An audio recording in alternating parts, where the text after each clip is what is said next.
rencana gempa yang terjadi di Lebak ternyata dimanfaatkan sebagian orang untuk menyebarkan berita bohong hoax atau terkait dengan informasi COVID-19. Kita akan ke kasus pertama pemirsa. Kominfo ini mengangkat pemberitaan yang beredar di media sosial itu. Berita hoax tentunya dapat merugikan dan menggemparkan masyarakat. Berita hoax.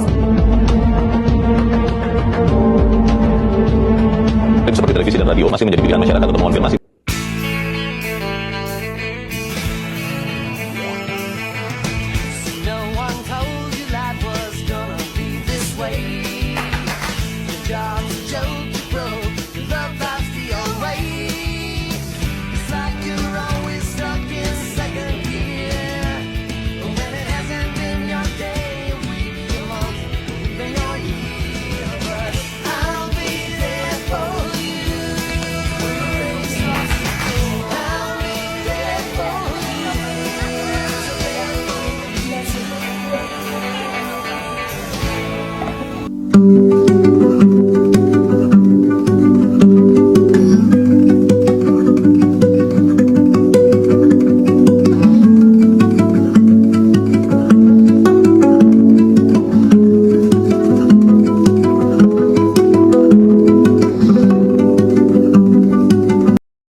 Ini benar siapa yang ngambil tasnya si Ayu? Iya benar, tadi aku lihat pas aku masuk kelas. Gak nyangka si Pak Reva kayak gini, padahal dia di depan kita baik-baik loh. Ternyata di belakang kita. Gue gak boleh loh kayak sama kayak gitu. Kan nonton tuh Reva yang ngambil tasnya Ayu. Gak tau Reva yang ngambil tasnya Ayu, terus Reva balikin ke Ayunya. Kan kalau kita gak ada bukti, itu udah termasuk fitnah loh. Ternyata kita termasuk hoax. Sekali dia sih sebar yang kayak gitu bakalan merusak nama orang lain. Kan kasihan Revanya kalau ternyata bukan dia yang ngambil tasnya, dia mau balikin ke Ayunya. Kalau nggak ada bukti kita nggak boleh bercanda.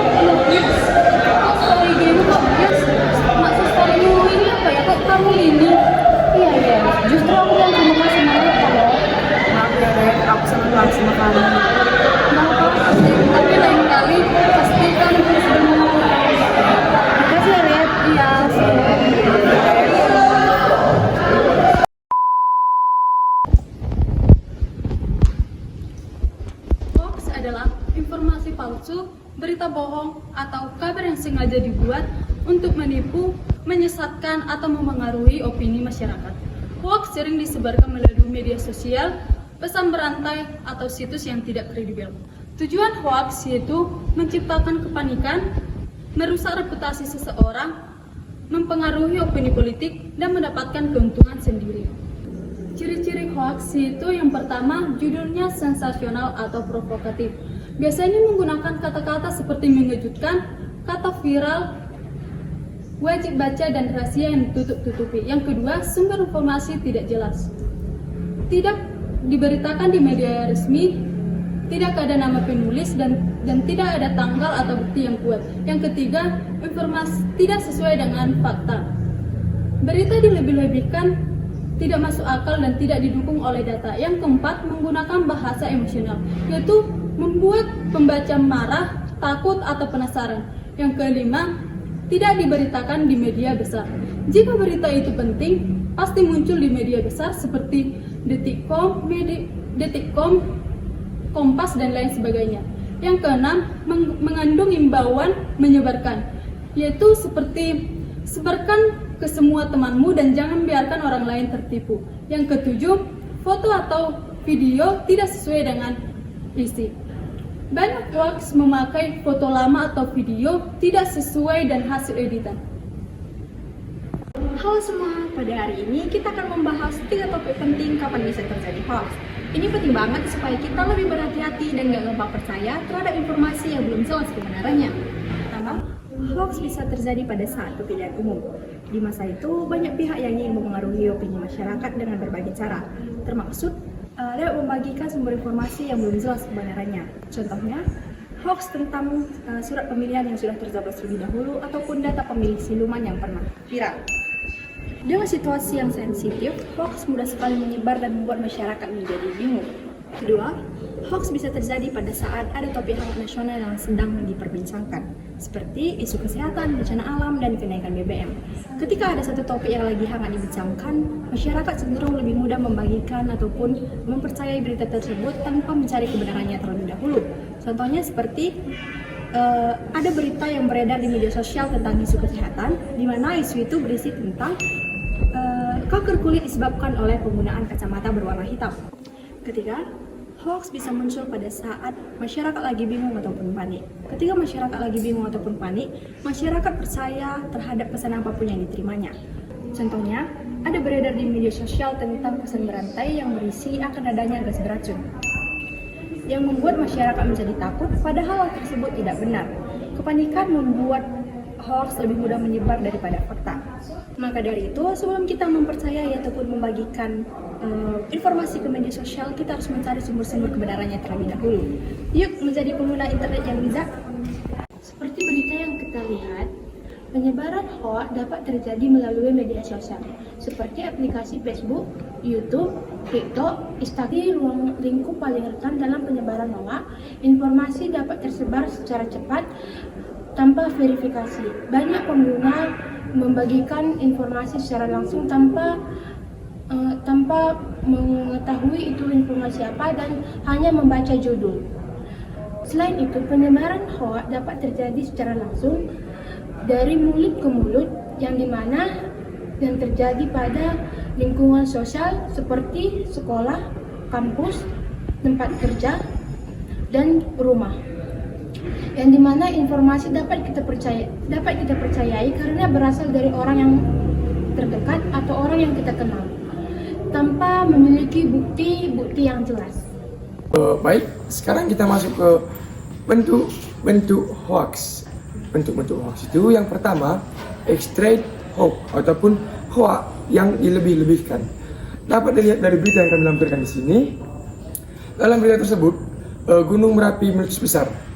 Dalam narasi berita tersebut dikatakan bahwa Gunung Merapi meletus besar, padahal nyatanya yang terjadi pada kejadian sebenarnya itu hanya uap-uap panas yang sedang keluar dari Gunung Merapi tersebut.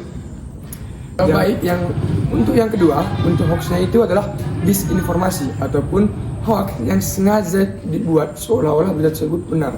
Pada tahun 2019 sampai 2022, dunia dilanda COVID-19 ataupun virus corona, yang dimana muncullah suatu berita hoax yang seolah-olah benar, dimana dikatakan bahwa bawang putih dapat menyembuhkan dan menyangkal COVID-19 tersebut. Dan setelah ditelusuri, ternyata berita tersebut merupakan berita palsu yang telah dibuat pernyataannya oleh Kementerian Kesehatan dan juga WHO. Ternyata berita tersebut tidak dapat diuji kebenarannya dan memang berita tersebut sengaja dibuat seolah-olah berita tersebut benar. Selanjutnya, yang informasi ataupun berita yang memang tidak sengaja dibuat dan berita tersebut tidak memiliki niatan untuk menipu. Pada tahun 2020, seperti berita yang telah saya buat di sini, muncul berita bahwa muncul banjir di Bekasi, dan berita tersebut diupload kembali pada tahun 2023 dengan judul yang sama, muncul banjir di Bekasi pada hari ini. Masyarakat menganggap berita tersebut pada tahun 2023. Jadi berita tersebut dapat digolongkan sebagai misinformasi karena dianggap Bekasi banjir pada tahun 2023. Bentuk hoax yang keempat yaitu deepfake ataupun hoax visual. Korban dari hoax visual ini merupakan presiden mantan presiden kita, Joko Widodo. Yang dimana karena arus globalisasi yang memang tergolong cepat ini, teknologi juga berkembang pesat. Apalagi pada teknologi AI. Muncullah teknologi deepfake yang dimana dalam berita yang kami lampirkan ini, Presiden Joko Widodo menjadi korban. Muncul sebuah berita yang dikatakan bahwa Presiden Jokowi marah. Padahal berita tersebut merupakan berita buatan AI yang dimana muka dan suara Presiden Joko Widodo dibuat seolah-olah marah. Jadi berita tersebut dapat digolongkan sebagai berita hoax deepfake ataupun berita hoax visual. Keempat ini merupakan bentuk-bentuk hoax. Sekarang kita masuk ke fishbone diagram ataupun diagram ikan. Jadi faktor yang pertama yaitu adalah people ataupun manusia. Faktor manusia muncul dari kemampuan dan sikap individu, rendahnya literasi digital, kecenderungan mempercaya hal yang sesuai dengan keyakinan, serta kepentingan pribadi membuat orang mudah menyebarkan hoaks, apalagi saat dipengaruhi oleh situasi. Jadi faktor yang kedua itu adalah methods atau metode. Metode berkaitan dengan cara merancang dan menyebarkan jenis hoaks. Teknik yang digunakan biasanya dibuat agar informasi palsu tampak meyakinkan dan cepat menarik perhatian publik. Jadi yang ketiga itu adalah material ataupun material. Material hoaks mencakup konten mentah yang dipakai seperti foto lama atau klaim tanpa bukti. Bahasa yang diprovokatif sering digunakan agar pembaca mudah terpengaruh. Jadi faktor selanjutnya adalah faktor mekanis ataupun mesin. Faktor mesin melibatkan teknologi yang mempermudah penyebaran hoaks, algoritma platform anonimitas pengguna, dan kemampuan AI membuat konten palsu dan cepat lebih dan realitas. Yang selanjutnya adalah faktor lingkungan. Lingkungan sosial memberi ruang bagi hoaks tumbuh. Polarisasi, rendahnya kepercayaan pada institusi dan isu sensitif seperti SARA membuat masyarakat lebih mudah menerima informasi menyesatkan. Faktor selanjutnya adalah faktor pengukuran.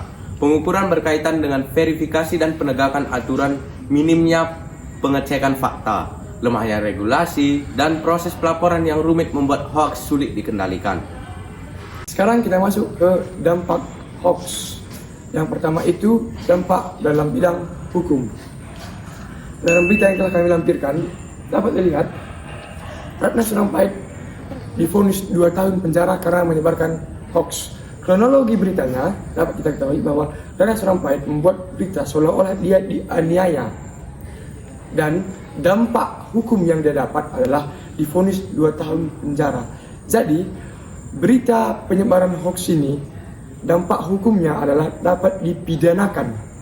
Jadi dampak dari penyebaran hoax, pembuatan hoax itu dapat dibawa ke ranah hukum dan dapat dipidanakan ataupun dipenjara. Kedua itu dampak sosial. Selain dampak hukum, terdapat juga dampak sosialnya. Yang dimana dampak sosial dari penyebaran berita hoax ini dapat menimbulkan kericuhan, kepanikan, dan bahkan konflik. Contoh, jika ada penyebaran berita palsu yang dimana dapat mengadu domba, itu pasti akan menyebabkan kericuhan, konflik, baik konflik vertikal dan konflik horizontal. Selain itu, jika ada penyebaran berita hoax tentang kesehatan, bencana alam, pasti akan menyebabkan kepanikan di tengah masyarakat. Jadi, selain dalam ranah hukum dapat divonis, dalam ranah sosial juga, berita hoax ini dapat menyebabkan kepanikan, konflik, dan bahkan pertikaian baik di antar masyarakat dengan pemerintah, dan bahkan antara umat beragama dan antara suku. Jadi penyebaran berita hoax ini dapat menyebabkan kericuhan dalam masyarakat itu sendiri. Selanjutnya, adapun pasal-pasal terkait dengan hoaks, yang pertama itu terdapat pada pasal 390 KUHP yang berbunyi, barang siapa dengan maksud untuk menguntungkan diri sendiri atau orang lain dengan menyiarkan kabar bohong yang menyebabkan harga barang-barang, dagangan, dana-dana, dan surat-surat berharga menjadi naik atau turun, diancam pidana penjara paling lama 2 tahun 8 bulan. Kemudian juga terdapat pada pasal 28 ayat 2 UU ITE yang berbunyi setiap orang dengan sengaja dan tanpa hak mendistribusikan dan atau mentransmisikan informasi elektronik dan atau dokumen elektronik yang sifatnya menghasut, mengajak, atau memengaruhi orang lain sehingga menimbulkan rasa kebencian atau permusuhan terhadap individu dan atau kelompok masyarakat tertentu berdasarkan etnis, kebangsaan, ras, warna kulit, agama, kepercayaan, disabilitas mental, atau disabilitas fisik. Adapun solusi penanggulangan hoaks yang pertama pada tingkat individu, penting untuk membiasakan diri melakukan verifikasi informasi sebelum membagikannya seperti pengecekan sumber, tanggal, serta menggunakan situs fakta seperti Cek Fakta dan Trinbex Hoax. Yang kedua, masyarakat juga berperan penting untuk membangun budaya kritis dengan tidak mudah mempercayai berita yang bersifat sensasional dan aktif melaporkan konten yang mencurigakan di media sosial. 3. Pemerintah yang turut berkontribusi dengan menyediakan kanal informasi resmi, melakukan kampanye literasi digital, serta bekerja sama dengan platform media sosial untuk menghapus konten secara cepat. 4. Lembaga pendidikan perlu memperkuat literasi digital melalui kurikulum, pelatihan guru, dan kegiatan belajar yang mengajarkan kemampuan berpikir kritis dengan menilai informasi. Sekian video edukasi tentang hoax dari kelompok 5. Yuk menjadi pengguna internet yang bijak.